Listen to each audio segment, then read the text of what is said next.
गांव में एक पतंग बनाने वाला रहता था। 15 अगस्त आने वाला था, इसलिए उस पतंग वाले ने अब की बार एक बड़ी सी पतंग बनाने की सोची। अब की बार इतनी बड़ी पतंग बनाऊंगा कि सब गांव वाले देखते रह जाएंगे। फिर कुछ दिनों की मेहनत के बाद लल्लू लाल एक 7 फीट ऊंची पतंग बना लेता है। अरे वाह वाह वाह वाह वाह! आखिरकार मैंने इतनी बड़ी पतंग बना ही ली। अब मैं इसे कभी नहीं बेचूंगा। मैं इसे हमेशा अपनी दुकान पर सजा कर ही रखूंगा। फिर बहुत सारी पतंगे बनाने के बाद लल्लू लाल एक दिन उन्हें अपनी दुकान पर लगाकर बेचने लगता है। अरे पतंग ले लो, पतंगे, छोटी पतंग बड़ी पतंगा, 1 रुपए की एक पतंगा। जल्दी आओ जल्दी आओ, पतंग पतंग पतंग ले जाओ। फिर देखते ही देखते उसकी बहुत सारी पतंग बिक जाती है। तभी 3 मनचले उसकी दुकान पर आते हैं। वे सब उस बड़ी पतंग को देखकर चौंक जाते हैं। अरे लल्लू भाई, ये छोटी पतंग छोड़ो, वो बड़ी वाली पतंगा कितने में दोगे ये बताओ। अरे नहीं नहीं भाई, वो बड़ी पतंग बेचने के लिए नहीं है, इसे तो मैं खुद 15 अगस्त को उड़ाऊंगा। फिर मुन्ना के बहुत कहने के बाद भी लल्लू लाल उसे पतंग नहीं बेचता और मुन्ना गुस्से से वहां से चला जाता है। फिर रात होने पर वो तीनों दोस्त उसकी दुकान में घुस जाते हैं और वो पतंग चुरा लेते हैं। इस पतंग को सिर्फ मैं ही उड़ाऊंगा। फिर अगले दिन वो तीनों दोस्त मिलकर एक मैदान में उस पतंग को उड़ाने की तैयारी करने लगते हैं। अरे उस्ताद, ये पतंग तो वाकई में बहुत बड़ी है।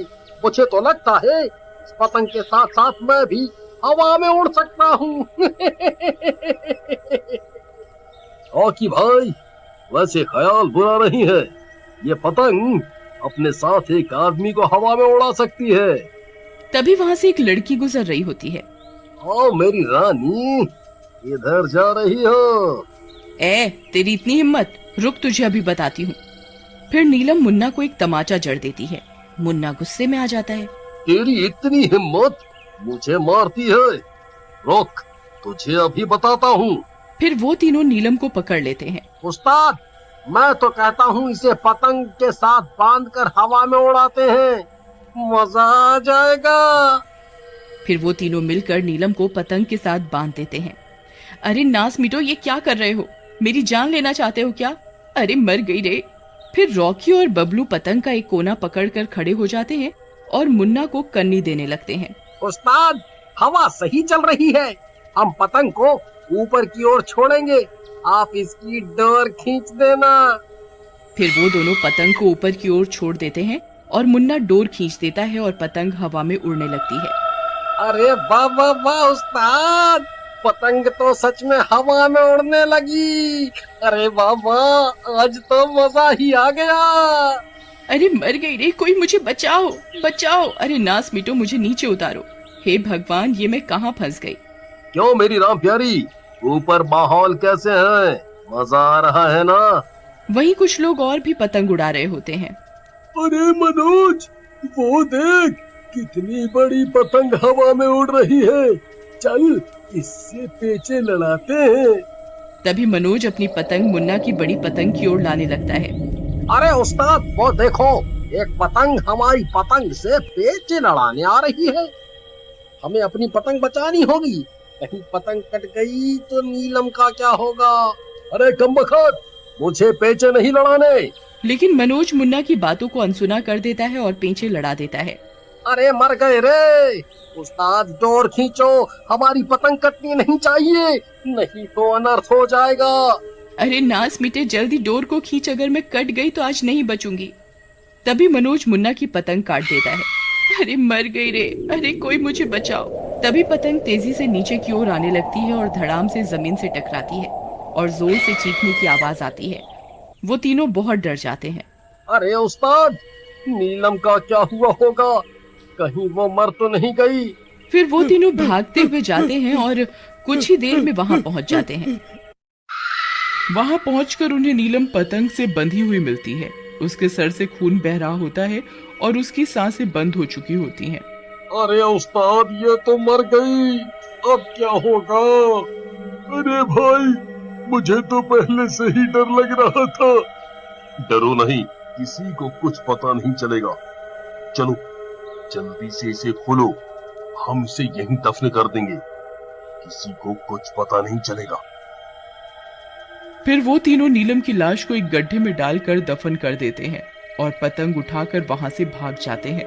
फिर कुछ दिनों के बाद वो फिर से उस पतंग को लेकर उसी मैदान में पहुंच जाते हैं। अरे उस्ताद, आज सबकी पतंग काट कर ही घर जाएंगे। फिर वो दोनों फिर से मुन्ना को कन्नी देते हैं और पतंग हवा में ऊपर उड़ने लगती है। फिर कुछ ही देर में उन्हें पतंग के ऊपर एक चुड़ैल बंधी हुई दिखाई देती है। वो तीनों ये देखकर डर जाते हैं। अरे रॉकी भाई, क्या तुम भी वही देख रहे हो जो मैं देख रहा हूँ? हाँ उस्ताद, लेकिन ये चुड़ैल कहाँ से आ गई पतंग पर? पता नहीं भाई, कहीं ये नीलम की आत्मा तो नहीं है। अब क्या करूं?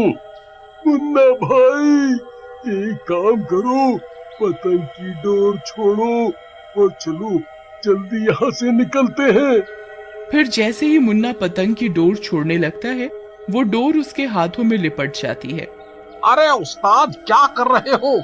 जल्दी डोर छोड़ो और भागो यहाँ से, नहीं तो ये चुड़ैल किसी को जिंदा नहीं छोड़ेगी। अरे रॉकी भाई, ये डोर तो छूट ही नहीं रही, ये तो मेरे हाथों से लिपटी ही जा रही है। अब क्या करूं, क्या करूं? तभी वो पतंग मुन्ना को अपने साथ खींचने लगती है। अरे मेरी मदद करो, ये पतंग तो मुझे खुद के साथ खींच रही है। फिर मुन्ना की मदद करने के लिए राहुल और रॉकी भी डोर को पकड़ लेते हैं और तीनों खींचे चले जाते हैं। अरे मर गए रे उस्ताद, ये डोर तो मेरे हाथों से भी लिपट गई है।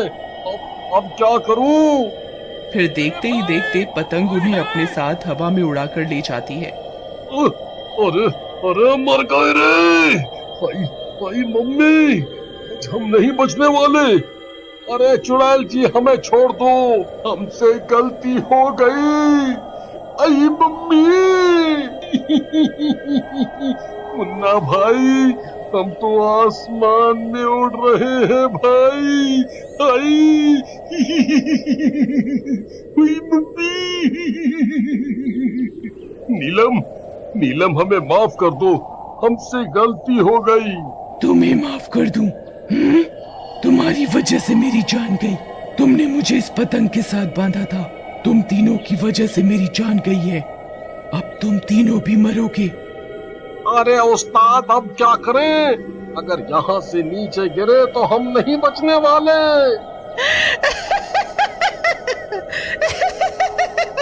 मजा आ रहा है ना? तभी एक और पतंग उनकी तरफ पीछे लगाने आती है। अरे मर गए रे। वो देखो उस्ताद, एक पतंग इसी ओर हमसे पेचे लड़ाने आ रही है। आई मम्मी, अब क्या होगा? रॉकी भाई, अगर हमारी पतंग कट गई तो डोर के साथ साथ हम भी सीधा नीचे जाएंगे। हाय रे, क्या करें? अरे नास मीटे, तुझे कोई और पतंग नहीं मिली क्या पेचे लड़ाने के लिए? किसी और से लड़ा ले पेचे, किसी और से। तभी वो पतंग तेजी से आती है और उनकी डोर काटती हुई निकल जाती है और वो तीनों तेजी से नीचे की ओर गिरने लगते हैं। अरे मर गए रे, अब हम नहीं बचने वाले। आई मम्मी, आई। अरे कोई तो हमें बचा लो। अरे चुड़ैल जी, हमसे गलती हो गई, हमें माफ कर दो। तभी वो चुड़ैल पतंग के साथ वहां पहुंच जाती है और उन तीनों को जमीन पर गिरने से बचा लेती है। अरे बच गए रे। रॉकी भाई, इसने हमें बचा लिया। चुड़ैल जी, आपका बहुत बहुत शुक्रिया। हम हाथ जोड़कर आपसे माफी मांगते हैं, हमें माफ कर दो। मैं तुम्हें माफ कर दूंगी, लेकिन मेरी एक शर्त है। अब से तुम्हें उन सब लोगों को जागरूक करना होगा कि इस पतंग के मांझे से हर साल बहुत